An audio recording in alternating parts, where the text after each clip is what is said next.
अस्सलामुअलैकुम, आप देख रहे हैं नियो न्यूज। मैं हूं मरियम खान। अहम खबर के साथ बुलेटिन का आगाज करें। साबिक वज़ीर दाखिला शेख रशीद को एक रोजा राहदारी रिमांड पर मरी पुलिस के हवाले कर दिया गया। कमरे अदालत में गैर रस्मी गुफ्तगू करते हुए शेख रशीद ने कहा कि मुझसे आज किसी ने मुकदमे के हवाले से तफ्तीश नहीं की, हमेशा सियासी बात की जाती है। ये इमरान खान को नाअहल कराने का फैसला कर चुके हैं।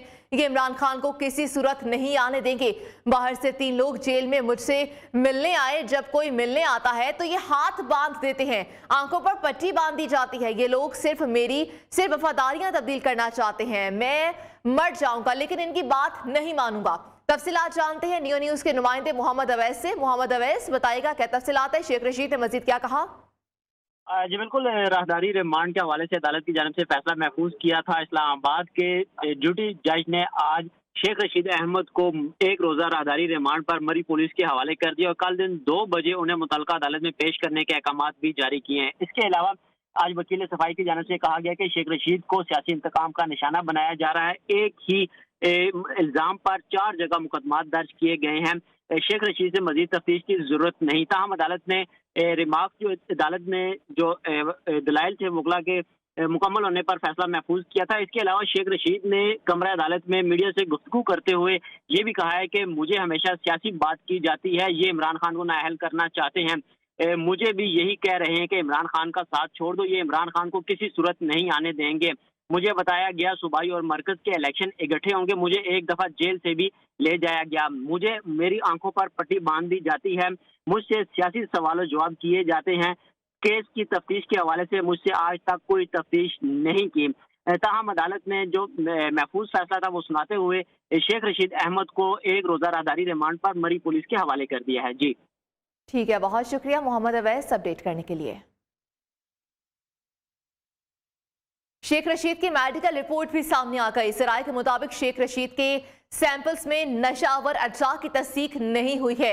अल्कोहल टेस्ट के लिए शेख रशीद के ब्लड और यूरिन सैंपल्स लिए गए थे। मजीद तफसीलात जानते हैं आयशा शुएब से। आयशा शुएब, टेस्ट की रिपोर्ट आ गई, क्या रिपोर्ट पेश आई है? जी मरियम, देखिए 2 बार शेख रशीद का तिबी मुआयना हुआ था पॉलीक्लिनिक अस्पताल में और शेख रशीद की जो मेडिकल रिपोर्ट है उससे मुतालिक अहम इंकशाफात सामने आए हैं, जिसके मुताबिक जराए की जानिब से ये कहा जा रहा है कि शेख रशीद के सैंपल्स में नशावर अज्जा की तस्दीक नहीं हुई है। इसके साथ साथ अल्कोहल टेस्ट के लिए शेख रशीद अहमद के ब्लड यूरिन के सैंपल्स भी लिए गए थे और जो सैंपल्स हैं उनको Punjab forensic science agency Lahore भिजवाए गए थे और रिपोर्ट के मुताबिक यही कहा जा रहा है कि जो सैंपल्स हैं उनमें नशावर अज्जा की तस्दीक नहीं हुई। जी ठीक है, ठीक है आयशा, बहुत शुक्रिया अपडेट करने के लिए। इलेक्शन कमीशन ऑफिस मुल्तान में आपको बताएं कि पीटीआई और नून लीग के कारकुनान में शदीद लड़ाई हो गई। एक दूसरे से गुत्तम गुत्ता हो गए। कारकुनों ने इलेक्शन कमीशन ऑफिस में एक दूसरे पर गमले दे मारे। आपको बताएं ये मनाजिर है, देखा जा सकता है कि मुल्तान इलेक्शन कमीशन ऑफिस में पीटीआई और नून लीग के कारकुन आमने सामने आ गए और कारकुनान में शदीद लड़ाई हुई। एक दूसरे पर गमले उठाकर मारे गए हैं। मुल्तान के मनाजिर हैं जहां पर इलेक्शन कमीशन ऑफिस में पीटीआई और नून लीग के कारकुन गुत्थम गुत्था हो गए और कारकुनान में शदीद लड़ाई हो गई। एक दूसरे पर गमले उठाकर मारे गए हैं। मजीद बात करेंगे नियो के नुमाइंदे माजिद क्लासरा से। माजिद, बताइएगा क्या मामला है ये? हाँ जी बिल्कुल, जिमनी इलेक्शन 155 और 56 के जो आज कागजात नामजदगी का आखिरी रोज था, पीटीआई के जो रहनुमा मलिक आमिर डोगर आज कागजात नामजदगी जमा कराने आए तो मुस्लिम लीग नून के तारिक रशीद है वो भी कागजात नामजदगी जो है वो जमा कराने इलेक्शन कमीशन ऑफिस पहुंचे। तो दोनों कारकुनान के पहुंचने पर जो है कारकुनान आमने सामने आए और एक थोड़ी देर बाद नारेबाजी की गई और जिसके ऊपर जो है वो गमले कारकुनान की जानिब से एक दूसरे पर जो है वो मारे गए हैं। सीसीटीवी जो है ये जो फुटेज है इसमें भी देखा जा सकता है कारकुनान एक दूसरे पर जो है वो गमले जो है वो मार रहे हैं। दूसरी जानब यहाँ की जो आमिर डोगर क़यादत थी उनकी जानिब से भी कारकुनान को बार रोकते रहे, लेकिन कारकुनान मुश्तिल हो गए और एक दूसरे पर गमले मारे गए हैं। जिस गमले लगने के बाद नून लीगी जो कारकुनान है वो भी जो है वो शदीद जख्मी हो गए। नून लीगी कारकुनान से जब हमारी बात हुई तो उनका कहना था कि पीटीआई कारकुनान जो थे वो असले के साथ लेस थे, जिसकी बिना पर उन्होंने प्लानिंग के थ्रू हमले पर जो है वो हमला किया। वाकई जो इतला पर जो है पुलिस भी यहाँ पर पहुंच चुकी है और इलेक्शन कमीशन ऑफिस के बाहर अंदर पुलिस भी तैनात कर दी जा चुकी है। दूसरी जानब इलेक्शन कमीशन का जो गेट था उसके भी जो गमले लगने से शीशे जो है वो टूट चुके हैं। कारकुनान भी मुस्लिम लीग नून के 3 जो है वो जख्मी हो चुके हैं। उनका कहना था कि सीपीएम मुल्तान इस वाक़े का जो है वो नोटिस लें। और दूसरी जानब ये जो जिमनी इलेक्शन है जो अगर जो सूरत हाल बनती जा रही है इस पर अगर सिक्योरिटी के इंतजाम जो है वो सख्त ना किए गए तो मजीद जो है वो ऐसी लड़ाई झगड़े के वाकयात हो सकते हैं। तो कारकुनान अब यहाँ से जो है पुलिस की जानिब से उनको जो है वो मुश्तल किया जा चुका है। अब इलेक्शन कमीशन ऑफिस के बाद पुलिस मौजूद है। जी ठीक है माजिद, बहुत शुक्रिया अपडेट करने के लिए। सैलाब ने पाकिस्तान में बहुत तबाही मचाई है। आलमी बरादरी ने मुश्किल वक्त में हमारी बहुत मदद की। वज़ीर खारजा बिलावल भुट्टो ने कहा कि मुल्क को इस वक्त बहुत मुश्किल हालात का सामना है। सैलाब सदा इलाकों के लिए टारगेटेड सब्सिडी का भी मुतालबा कर दिया।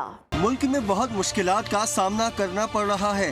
पाकिस्तान पहले ऐसे हालात से नहीं गुजरा होगा। वज़ीर खारजा बिलावल भुट्टो जरदारी का अक़वाम मुत्तहिदा के तरक्याती प्रोग्राम के हवाले से खिताब। चेयरमैन पीपल्स पार्टी का कहना था कि मानसून बारिशों ने मुल्क में सैलाब की सूरत में बहुत तबाही मचाई। 3 करोड़ लोग मुतासिर हुए जो अभी तक बहाल नहीं हुए। मुतासिरीन से किए गए वादों की पासदारी करेंगे। 2-3 सालों में हम ये पूरा सिलसिला मुकम्मल कर देंगे और जिसका भी घर, आई थिंक तकरीबन 2 मिलियन हाउसेस का नुकसान है, जिसका भी घर को या आधा नुकसान हुआ है या पूरा नुकसान हुआ है, हम आपके पास पहुंचेंगे, माली मदद देंगे और मालिकाना हकूक भी दिलवाएंगे।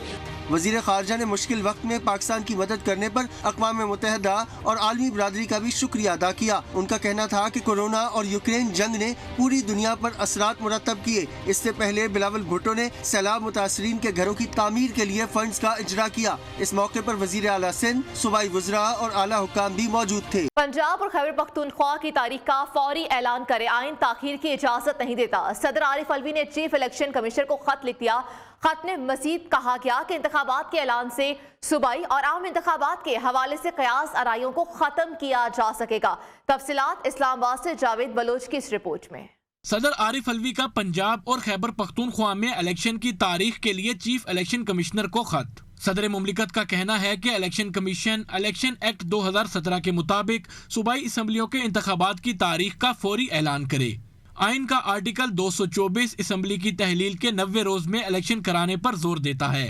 फराइज की अदायगी में नाकामी की सूरत में कमीशन को ही आइन की खिलाफ वर्जी का जिम्मेदार ठहराया जाएगा। सदर आरिफ अलवी ने मजीद लिखा कि आइन में जमहूरी असूलों और इक़्तिदार की पाबंदी के हवाले से कोई इबाम नहीं।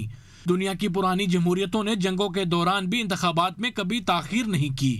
तारीख साबित करती है कि इंतखाबात के इल्तवा ने जमहूरियत को तवील मुद्दती नुकसान पहुँचाया।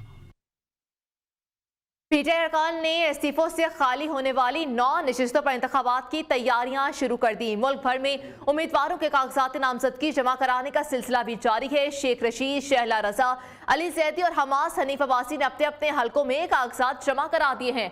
MQM के रहनुमा डॉक्टर फारूक सत्तार ने भी कागजात नामजदगी जमा करा दिए हैं। कौमी असम्बली के 9 हलकों में ज़िमनी इंतखाबात की तैयारियां जोरों पर। मुख्तलिफ हलकों से उम्मीदवारों ने कागजात नामजदगी जमा करा दिए। NA 62 रावलपिंडी में कागजात नामजदगी जमा कराने का आज आखिरी रोज है। अवामी मुस्लिम लीग के सरबराह शेख रशीद के भतीजे राशिद शफीक ने RO के दफ्तर में अपने चचा के कागजात जमा करा दिए। PTI रहनुमा फयाजुल हसन चौहान और राजा राशिद हफीज समेत कारकुनों की बड़ी तादाद भी कचहरी में मौजूद थी। शेख रशीद का मुकाबला मुस्लिम लीग नून के रहनुमा हनीफ अब्बासी के साहबजादे हमास हनीफ अब्बासी करेंगे। हमास अब्बासी ने भी ज़िमनी इंतखाबात के लिए NA 60 और 62 से अपने कागजात जमा करा दिए हैं। रावलपिंडी ही के एक और हल्के NA 59 से साबिक वजीर दाखिला चौधरी निसार अली खान उम्मीदवार हैं। उनके बेटे तैमूर अली खान ने हामी कारकुनों के हमरा वालिद के कागजात नामजदगी जमा कराए। PTI रहनुमा अली अमीन गंडापुर और जरताज गुल ने भी अपने हल्कों से कागजात नामजदगी जमा करा दिए। उधर कराची में भी पाकिस्तान पीपल्स पार्टी की रहनुमा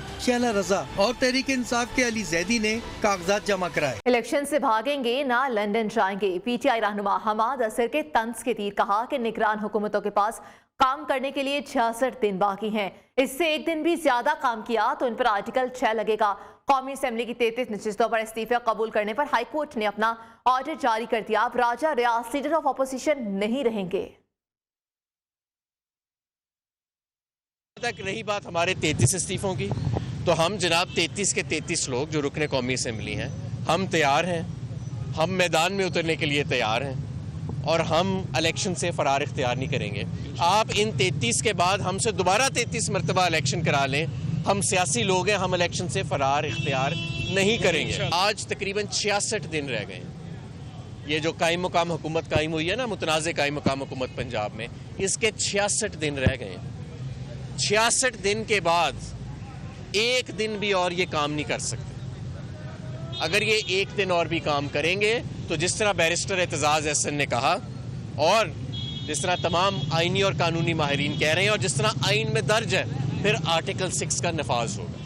तहरीक इंसाफ के 43 अरकान असेंबली को डी नोटिफाई करने का हुक्म मुअत्तल कर दिया गया। लाहौर हाईकोर्ट ने तमाम हलकों में ज़िमनी इलेक्शन भी ताहुक्म सानी रोक दिया है। इलेक्शन कमीशन समेत दीगर फरीकैन को नोटिस भी जारी कर दी गए, जवाब तलब कर लिया गया है। मज़ीद तफसीलात जानिए इस रिपोर्ट में। लाहौर हाई कोर्ट में पीटीआई के 43 अरकान असेंबली की दरख्वास्त पर समाअत। जस्टिस शाहिद करीम ने रियाज फतियाना और दीगर अरकान के इस्तीफे मंजूर करके इकदाम को चैलेंज करने की दरख्वास्त पर समाअत की। लाहौर हाई कोर्ट ने इलेक्शन कमीशन का 43 अरकान असेंबली को डी नोटिफाइड करने का हुक्म मुअत्तल कर दिया। अदालत ने वफाकी हुकूमत, इलेक्शन कमीशन और स्पीकर कौमी असेंबली को नोटिस जारी कर दिए। बैरिस्टर अली जफर ने निशानदही की कि इस्तीफे मंजूर करने के लिए कानूनी तकाजे पूरे नहीं किए गए। अदालत ने इंतजार किया, बताएं किस कानूनी तकाजे को पूरा नहीं किया गया, जिस पर अदालत को कानूनी तरीकेकार के बारे में बताया गया। मीडिया से गुफ्तगू में रियाज फतियाना ने बताया कि वो कौमी असेंबली के इजलास में शिरकत करेंगे। 43 एमएलए जिन्होंने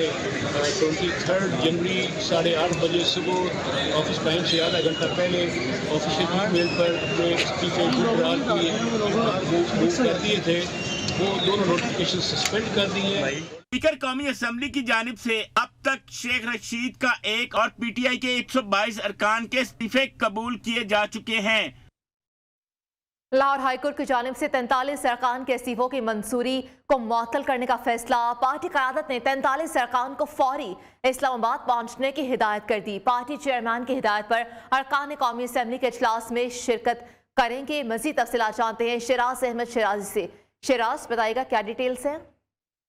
देखिए मरियम, लाहौर हाईकोर्ट की जानिब से जो 43 अरकान के इस्तीफों की मंजूरी मुअत्तल करने का फैसला आया है, तो उस पर पाकिस्तान तहरीक इंसाफ में भी हलचल है और पार्टी क़यादत ने जो है 43 अरकान को फौरी इस्लामाबाद पहुंचने की हिदायत कर दी है। वो ज़राए के मुताबिक पार्टी चेयरमैन की हिदायत पर अरकान कौमी असेंबली के इजलास में जो है वो शरीक होंगे कल। साथ ही साथ तहरीक इंसाफ के 43 जो अरकान है इस्लामाबाद, उनकी आमद का सिलसिला भी शुरू जो है वो कर दिया है। वो चेयरमैन तहरीक इंसाफ इमरान खान ने अरकान कौमी असेंबली को कल इजलास में शरीक होने की बाकायदा तौर पर इजाजत है वो दे दी है। और तहरीक इंसाफ के 9 मुंतखब अरकान कौमी असेंबली जो है वो भी कल जो है हलफ लौटा सकते हैं। और सबसे पहले बताया है कि चेयरमैन तहरीक इंसाफ इमरान खान ने जो है मौजूदा पार्लियामेंट में जाने का खुद जो है वो फैसला नहीं किया, ताहम जो अरकान है उनको हिदायत कर दी है कि वो कल के इजलास में शिरकत करें। वो तहरीक इंसाफ ने जो है ज़मीनी इंतखाबात में दीगर अरकान भी जो है वो कामयाब हुए, तो वो भी कल के इजलास में हलफ ले सकेंगे। जी मरियम। ठीक है शिराज अहमद शिराजी, बहुत शुक्रिया अपडेट करने के लिए।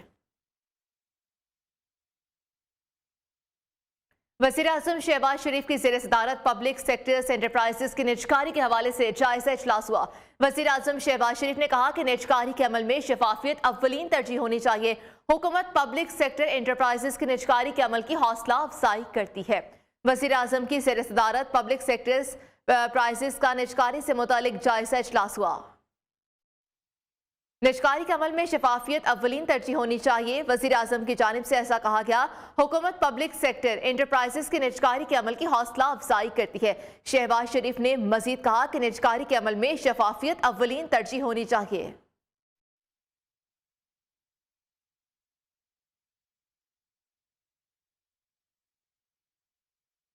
पाकिस्तान जल्जले से मुतासिरा तुर्की और शाम के गम में शरीक है। पाक फजाइया का दूसरा आपको बताते चलें कि C-130 तैयारा PF बेस लाहौर से खैमे, कंबल और दीगर अशिया ज़रूरिया लेकर तुर्किया रवाना हो गया। C-130 हरकुलिस तैयारा जल्जला मुतासिरा तुर्क भाइयों के लिए 18,634 पाउंड इमदादी सामान लेकर जा रहा है, जबकि तुर्की के जल्जला ज़दा इलाकों में फंसे अफराद के लिए भी आपको बताते चलें कि इमदाद पाकिस्तान ने भिजवाई है।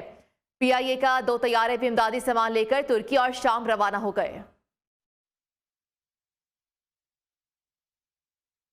तुर्की और शाम में तबाहकुन ज़ल्ज़ले से अमवात की तादाद 10,000 से ज़ायद हो गई। तुर्क मीडिया के मुताबिक तुर्किया में 7,108 अफराद मौत के मुंह में चले गए हैं, जबकि 34,810 जख्मी अस्पतालों में ज़ेर इलाज है। शाम में अमवात 2,500 से बढ़ गई है। शाम में कशीदगी के बायस रेस्क्यू ऑपरेशन में मुश्किलात का सामना है।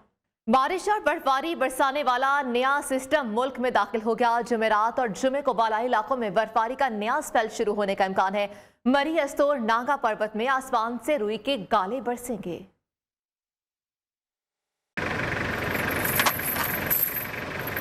आते चलें कि जो मौसम है उसके हवाले से तो बारिश और बर्फबारी बरसाने वाला नया सिस्टम मुल्क में दाखिल हो गया। जुमेरात और जुमे को बालाई इलाकों में बर्फबारी का नया स्पेल शुरू होने का इम्कान है। मरी अस्तोर नागा पर्वत में आसमान से रुई के गाले बरसेंगे।